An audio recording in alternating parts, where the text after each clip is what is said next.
Saudara-saudariku, alhamdulillah setelah kita menuntaskan siam Ramadan, kita memasuki bulan baru di tanggal yang baru dan tentunya dengan rangkaian-rangkaian ibadah sunnah khususnya yang menyertai dan tidak ditemukan di waktu-waktu yang lain. Syawal adalah bulan spesial. Saat hari pertamanya, selain melepaskan kita dengan rangkaian ibadah Ramadan, juga menghadirkan rangkaian ibadah sunnah-sunnah yang hanya ditunaikan di waktu itu saja. Mulai dari sholat Idul Fitri di hari yang pertama, memperbanyak takbir, membangun dan mengeratkan silaturahim, dan disusul pada hari-hari berikutnya dengan menu-menu sunnah yang tentu melahirkan keistimewaan yang tidak sama dengan waktu-waktu lainnya.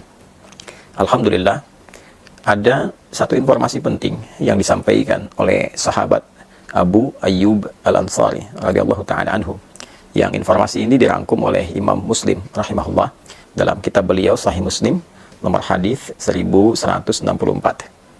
Informasi ini bersambung hingga ke Rasulullah SAW saat beliau bersabda, "Man shama Ramadana wa atba'ahu sittan min Syawal, faka'annama yasumud dahra." Siapapun yang menunaikan puasa Ramadan. Ingat, puasanya dirangkaikan dengan apa? Ramadan. Man shama Ramadana. Siapapun yang menunaikan puasa Ramadan. Thumma atba'ahu sittan min Syawal. Lalu diikuti dengan menunaikan puasa sunnah di bulan Syawal sebanyak 6 hari. Nah, 6 hari ini bisa dilakukan berturut-turut. Misal, Anda memulai, misalnya ada yang bahkan sudah di hari ini, di hari Senin. Ada yang memulai di hari Selasa atau Rabu misalnya. Silahkan.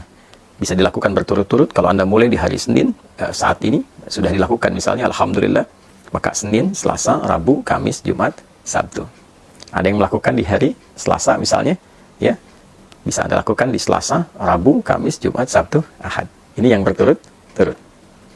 Tapi kalau Anda pun menginginkan waktunya terpisah karena ada kegiatan-kegiatan lain yang tidak bisa ditinggalkan, misalnya membangun silaturahim, ada acara halal bihalal yang mempertemukan banyak kalangan untuk mengeratkan kembali silaturahim, membangun ibadah sosial yang tingkatannya juga cukup tinggi, maka boleh dijeda yang kemudian Anda bisa dilakukan misalnya kesempurnaannya sampai bahkan terbentang di akhir Syawal.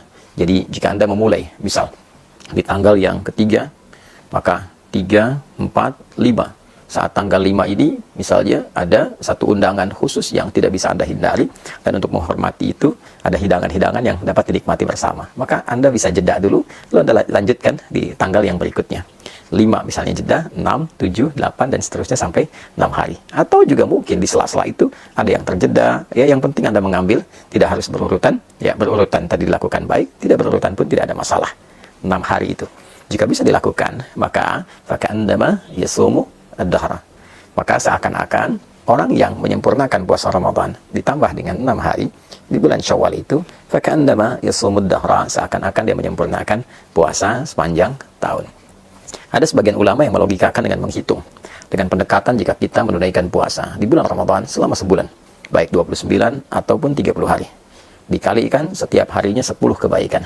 Dasar hukum 10 itu bisa diambil misalnya di Al-Quran surah yang ke-6 Al-An'am ayat 160. Man jaa'a bil hasanati falahu asyru amthaliha. Siapapun yang menunaikan perbuatan baik yang bernilai ibadah, maka dia mendapatkan padanan pahala. Setiap ibadah itu setidaknya 10 kebaikan. Ya. Jadi kalau satu pekerjaan baik nilainya paling sederhananya, paling kecil itu 10, maka dikalikan dengan 10 itu. 29 atau 30 hari dikalikan 10, maka didapatkan 290 atau 300. Lalu 6 dikalikan dengan 10, maka didapati 60. Jika Anda jumlahkan 290 tambah 60, ambil yang paling terkecil ya misalnya, maka mendapatkan 350. 350 ini kalau pendekatannya bulan Hijriyah, bukankah sangat mendekati hitungan setahun secara umum ya, kan? 350 sekian. Ya, kan orang Arab suka membulatkan itu. Kalau ada 42 disebut al-arba'in. Ya demikian, ketika Anda misalnya menunaikan 30, dikalikan 10, 300 tambah 60, 360 ya. Nah, kalaupun dihitung menggunakan pendekatan Hijriyah ataupun pendekatan Masehi, tentu ini secara umumnya dinilai sebagai bilangan setahun penuh. Nah, itu yang dimaksudkan. Nah, yang kedua, ada yang sangat menarik. Orang-orang yang konsisten menunaikan ibadah Ramadannya, lalu dia menyempurnakan ibadah Ramadan itu dengan bersyukur kepada Allah Subhanahu wa taala. Walitukabbirullaha ala ma hadakum wa la'allakum tashkurun, dengan meningkatkan ibadahnya. Jadi syukur ketika diberikan kemampuan untuk meningkat ibadah saat Ramadan adalah berupaya menjaga ritme ibadah itu sehingga tetap berjalan baik pasca Ramadan. Walaupun mungkin tidak seoptimal Ramadan, karena keadaannya tentu tidak sama. Tapi kita bisa bandingkan dengan yang sebelum Ramadan. Jika sebelum Ramadan mengajinya hanya 3 ayat, maka pasca Ramadan, misal kita dapati 1 halaman, kita dapati 1 lembar, lalu itu terjaga. Lalu ditunjukkan juga dengan kita berkomitmen meningkatkan ibadah seperti puasanya. Dan diawali dengan puasa apa? Sunnah. Di bulan apa? Syawal. Nah, itu yang mahal. Itu yang mahal. Jadi, poinnya adalah ketika kita mampu mensyukuri nikmat menunaikan ibadah Ramadan dan mampu mengaktualisasikan semua nikmat itu dengan meneruskan secara konsisten ibadah-ibadah kita dalam rangka syukur kepada Allah, itu yang diapresiasi tinggi oleh Allah Subhanahu wa Ta'ala. Sehingga nilai puasa kita bukan terbatas di Ramadan, tapi seakan-akan setiap waktu terjaga sampai ketemu Ramadan kembali. Itu esensinya. Jadi bukan sekedar tambah 6 dihitung, apalagi kalau menggunakan satu pendekatan yang tidak keren. Karena ada perbedaan 29-30, maka saling memperbincangkan ini yang sempurna, ini yang setahun, yang tidak. Bukan. Esensinya bukan itu.